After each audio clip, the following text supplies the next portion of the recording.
ഓം ശ്രീ സായിറാം.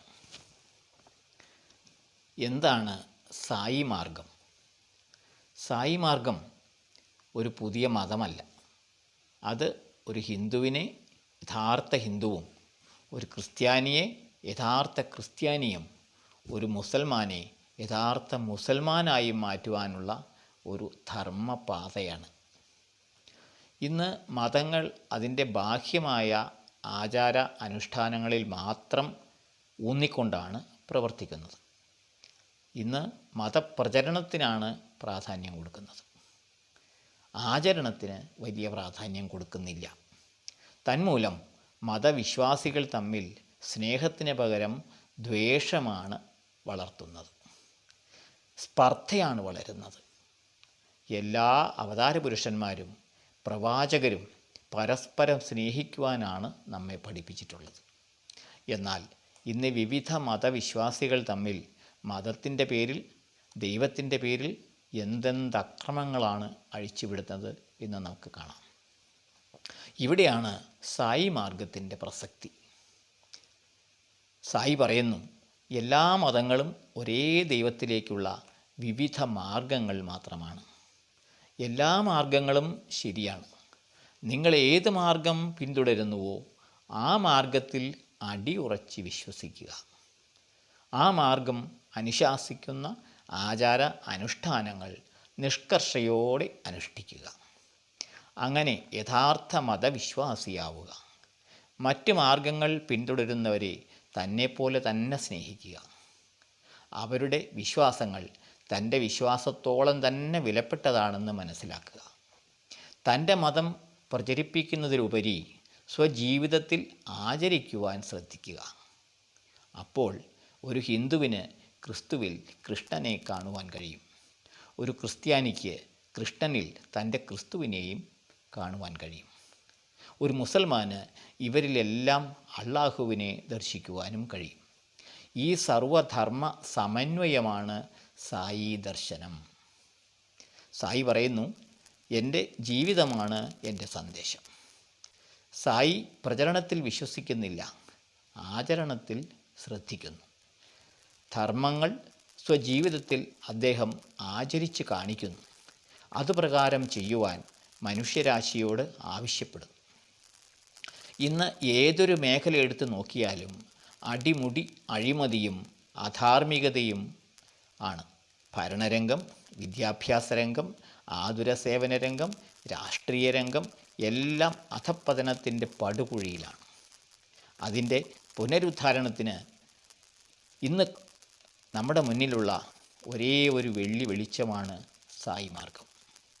ഒരു വിദ്യാഭ്യാസ സ്ഥാപനം എങ്ങനെ ആയിരിക്കണമെന്ന് തൻ്റെ വിദ്യാഭ്യാസ സ്ഥാപനങ്ങളിലൂടെ സായി കാണിച്ചു തന്നു. ഒരു ആതുരാലയം എങ്ങനെ ആയിരിക്കണമെന്ന് സായി തൻ്റെ സൂപ്പർ സ്പെഷ്യാലിറ്റി ആശുപത്രികളിലൂടെ കാണിച്ചു തന്നു. പൊതുജന സേവനം എങ്ങനെ ആയിരിക്കണമെന്ന് സായി തൻ്റെ ഗ്രാമങ്ങൾ ദത്തെടുക്കുന്ന പരിപാടിയിലൂടെയും കുടിവെള്ളം വിതരണം ചെയ്യുന്ന പദ്ധതിയിലൂടെയും ലോകത്തിന് കാണിച്ചു കൊടുത്തു. സായി പറയുന്നു, ഇന്നത്തെ വിദ്യാഭ്യാസം കൊണ്ട് ഒരു എഞ്ചിനീയറെയോ ഒരു ഡോക്ടറെയോ ഒരു വക്കീലിനെയോ സൃഷ്ടിക്കുവാൻ സാധിച്ചെന്ന് വരും.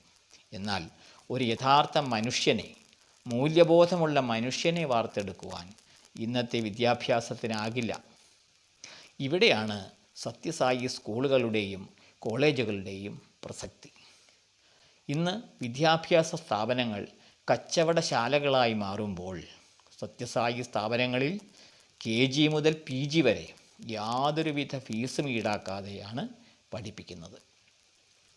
ദൈവകാരുണ്യ പ്രവർത്തനങ്ങൾ ചെയ്യുന്ന മിഷനറി സഭകൾ പോലും ആതുരാലയങ്ങൾ വ്യവസായങ്ങളായി മാറ്റുമ്പോൾ സത്യസായി ആശുപത്രിയിൽ ലക്ഷങ്ങൾ ചെലവ് വരുന്ന ഹൃദയ ശസ്ത്രക്രിയകളും വൃക്കമാറ്റിവെക്കൽ ശസ്ത്രക്രിയകളും ഒരു നയാ പൈസ പോലും വാങ്ങാതെയാണ് ചെയ്തു കൊടുക്കുന്നത്.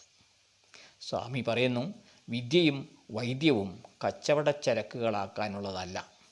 ഒരു രാജ്യത്തെ ജനതയ്ക്ക് ഇവ ആവശ്യാനുസരണം നൽകുവാനുള്ള ഉത്തരവാദിത്വം ഭരണകർത്താക്കൾക്കുണ്ട്. അവ എങ്ങനെ നടത്തിക്കൊണ്ടു പോകാം എന്ന് പ്രായോഗികമായി തെളിയിച്ചു കാണിക്കുകയാണ് സ്വാമി ചെയ്തത്. എന്തിന്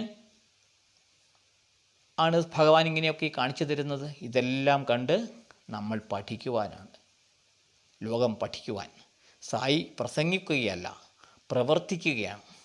ഇന്ന് പ്ലാറ്റ്ഫോം ഹീറോസ് മാത്രമേ ഉള്ളൂ. അവർ പ്രാക്ടിക്കൽ സീറോസ് ആണ്. നമുക്ക് പ്രാക്ടിക്കൽ ഹീറോസാണ് ആവശ്യം എന്ന് ബാബ പറയുന്നു. വരണ്ട് കിടന്നിരുന്ന ആന്ധ്രാപ്രദേശിലെ റായലസീമ പ്രദേശത്ത് ഓരോ കുടുംബത്തിനും ശുദ്ധീകരിച്ച ജലം ടാപ്പ് വഴി എത്തിച്ച മഹത്തായ ജലവിതരണ പദ്ധതിയാണ് സ്വാമി രാഷ്ട്രത്തിന് സമർപ്പിച്ചത്. ഒരു രാഷ്ട്രത്തിന് പോലും ചെയ്യാൻ സാധിക്കാത്ത മഹത്തായ ഒരു കർമ്മമാണ് ഭഗവാൻ ചെയ്തത്. ഒരു ഗവൺമെൻറ്റിന് പോലും സാധിക്കാത്ത കാര്യമാണ്.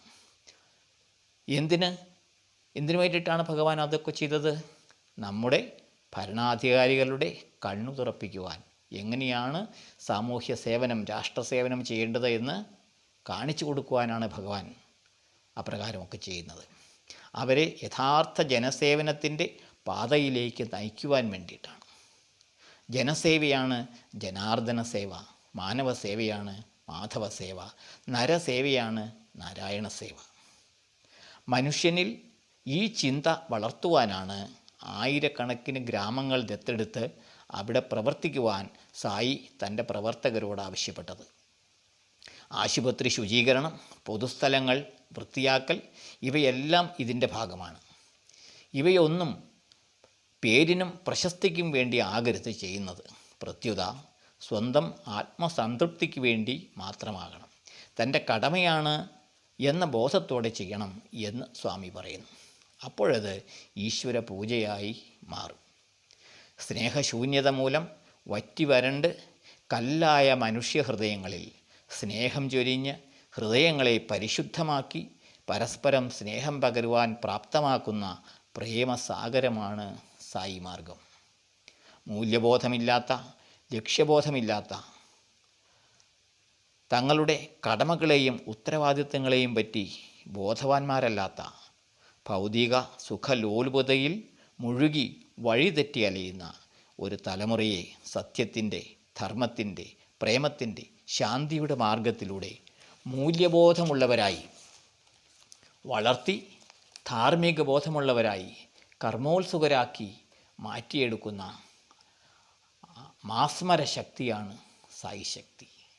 സങ്കുചിതമായ ജാതിയുടെയും മതത്തിൻ്റെയും വർഗത്തിൻ്റെയും രാജ്യങ്ങളുടെയും മതിലുകൾ തകർത്ത് fatherhood of God and brotherhood of മാൻ എന്ന തത്വത്തിൽ അധിഷ്ഠിതമായി ഒരൊറ്റ ലോകം, ഒരൊറ്റ ജനത എന്ന ലോകമാനവീയതയിലേക്ക് മനുഷ്യരാശിയെ കൈപിടിച്ചുയർത്തുന്ന അതുല്യ പ്രതിഭാസമാണ് സായി മാർഗം. അതാണ് സായി നമുക്ക് തന്നിരിക്കുന്ന സന്ദേശം. ലോക സമസ്ത സുഖിനോ ഭവന്തു. ഓം ശാന്തി ശാന്തി ശാന്തി.